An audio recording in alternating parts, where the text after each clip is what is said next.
The Big Boss. As Melissa made her way through the bustling streets of New York, she couldn't help but think of her first day in this massive city. She had arrived from a small town with dreams as tall as the skyscrapers that surrounded her. Now, 4 years later, she was on her way to meet the big boss of Urban Tech, the biggest tech company in the city. Urban Tech's office took up an entire block. Its glass exterior reflected the city it inhabited, bustling and full of possibilities. Melissa had worked hard, proving herself to her colleagues and superiors.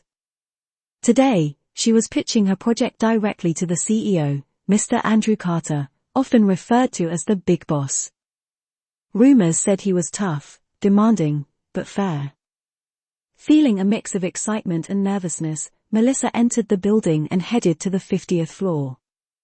The elevator doors opened to a massive open office with a clear view of Central Park. She was directed to a corner office with a door reading, Mr. Carter. Taking a deep breath, she knocked. The door opened to reveal a spacious office and Mr. Carter, looking out of his window. He turned around, and to Melissa's surprise, he smiled warmly. "Ah, the young genius I've heard so much about. Come in." Melissa was taken aback. The intimidating big boss she had heard about was, in fact, quite approachable. She presented her project, explaining every detail passionately. Mr. Carter listened intently, occasionally asking questions which Melissa answered confidently. As she concluded, he stood up and walked to the window. "You remind me of someone I knew when I was younger," he said, turning to face her. "Me eager, full of dreams, and not afraid to chase them. Your project is approved, Melissa. And I want you to lead it." Tears of joy welled up in Melissa's eyes. "Thank you, Mr. Carter. I won't let you down." He chuckled. "I know you won't. Just remember, every big boss starts as a dreamer. Keep dreaming, Melissa." As she left his office, Melissa felt an immense pride. Not just for her achievement, but for realizing that behind the title of the big boss was a person, just like her, who once had a dream and dared to chase it. The broken window. Ella lived in a small apartment on the 3rd floor of an old brick building. From her window, she could see the entire neighborhood, children playing, Mrs. Thompson walking her dog, and the trees that changed colors with the seasons. One Saturday morning, while Ella was sipping her coffee, she heard a loud crash. She rushed to her living room and found a baseball lying amidst the shattered remains of her window. Moments later, a timid knock echoed through her door. Opening it, she found a young boy, no older than 10, looking down with guilt. "I'm sorry," he said, holding out his baseball mitt. "It was my ball. I didn't mean to break your window."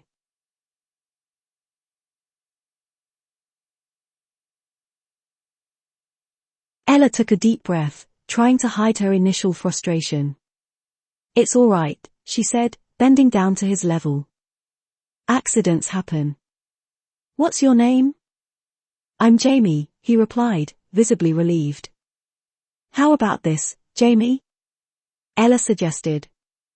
"You can help me clean up and maybe do some small chores around the house to make up for the window. I think that would be fair. What do you think?" Jamie nodded eagerly. "Yes, I'd like that." Over the next few days, Jamie helped Ella with various tasks. He watered the plants, vacuumed the living room, and even helped her bake cookies. The broken window seemed to forge an unexpected friendship between them. Ella learned that Jamie had recently lost his father and that playing baseball was something they used to do together. The sport kept Jamie connected to those cherished memories. Ella, who had lost her husband years ago, shared stories of love, loss, and healing. By the time the window was fixed, Ella and Jamie had formed a bond. They decided to continue their weekend routines, sometimes playing catch or baking together. The broken window, which was initially a cause of distress, became a symbol of new beginnings for both of them. Neighbors would often see Ella, with her gray hair and gentle smile, playing catch with Jamie in the courtyard. And whenever someone asked about the new window, Ella would smile and say, "It's more than just glass, it's a story of friendship." User-friendly car. It was the year 2045. The world had seen a lot of changes, especially in technology. Cars no longer needed fuel. They ran on renewable energy. But the biggest revolution was in how cars interacted with their owners. Dave was a tech enthusiast and always stayed updated with the latest gadgets. But there was one piece of technology he had been waiting for, the newly launched user-friendly car, or UFC for short. The UFC was no ordinary car. It was designed to understand human emotions, adapt to the user's mood, and could even hold a conversation. Dave was thrilled when he finally received his delivery. The first time he sat inside, the car greeted him. "Hello, Dave. How can I make your journey comfortable today?" Surprised by the car's soothing voice, Dave replied, "Play some light jazz music, please." The interior of the car bathed in a soft blue light, and relaxing jazz melodies began to play.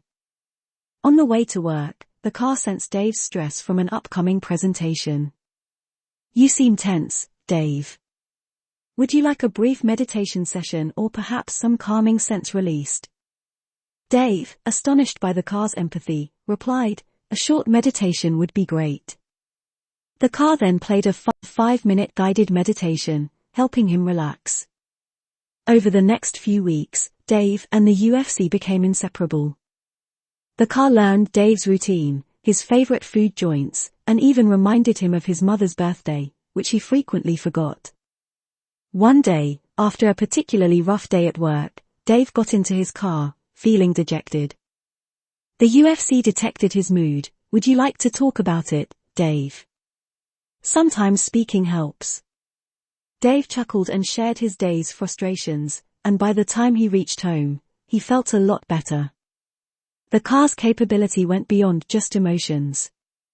It became an integral part of Dave's life.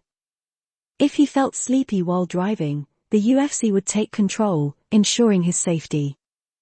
When Dave was deep in thought and missed a turn, the car would reroute automatically. It was as if the car was truly his friend. News about the UFC's unique user experience spread rapidly.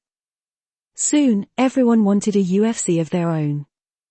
It wasn't just a mode of transportation, it was a companion. However, with the growing popularity came concerns about privacy and emotional dependency on a machine. Experts urged users to balance their interaction with the UFC and not rely on it for emotional support entirely. But for Dave, the UFC was more than just a smart car. It was a testament to human ingenuity and the limitless possibilities of technology. And as he drove into the sunset one evening, the soft voice of the UFC echoed, "Beautiful sunset, isn't it, Dave?" "Yes," he replied, "perfect." The Little Hacker. In a quiet corner of the city, in a house filled with old computers, lived Timmy, a bright 12-year-old with an unusual talent, hacking. But Timmy wasn't like the malicious hackers we hear about. He was a white-hat hacker, meaning he used his skills for good. It all began when he received an old computer from his uncle on his 10th birthday. With no games or fun applications, Timmy decided to learn the machine's language. He became obsessed with codes, algorithms, and the vast world of cybersecurity. One day, while experimenting, Timmy discovered a small security flaw in his school's website. Instead of misusing it, he reported it to the school's IT department. Impressed by his skills, they fixed the flaw and praised him for his responsibility. Word spread quickly, and soon, many local businesses were asking for Timmy's help in securing their systems. The little hacker was now the town's tech hero. However, Timmy's biggest challenge came one evening when he received an anonymous email. The message read, "Hello, little hacker. I've planted a malicious code in the city's power grid system. Unless the city pays me $1 million, I will shut it down. Let's see if you can stop me." It was a challenge, a duel between two hackers. Understanding the gravity of the situation, Timmy immediately got to work. He started tracing the source of the email and dived deep into the power grid's control system. Hours seemed like minutes, and just as the city was about to pay the ransom, Timmy found the malicious code. It was a complex piece of work, but not something he couldn't handle. With swift keystrokes, he isolated the code and created a protective barrier around the system. The city's power grid was safe. Next, using his tracking skills, he identified the anonymous hacker's location and reported it to the police. The culprit was arrested and turned out to be a disgruntled ex-employee of the power company. The city hailed Timmy as a hero.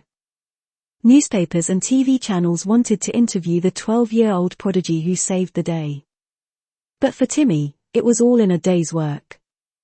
His parents, though proud, were worried about their son's newfound fame.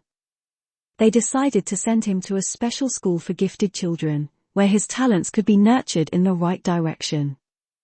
As years passed, Timmy, the little hacker, grew into a responsible adult. He founded a cybersecurity firm and trained young minds, ensuring the digital world was safe for all. The Little Hacker showcases the importance of ethical hacking, responsibility, and the potential impact of technology in our lives. Through Timmy's story, readers at AB1 level can grasp complex ideas in a simple, engaging manner.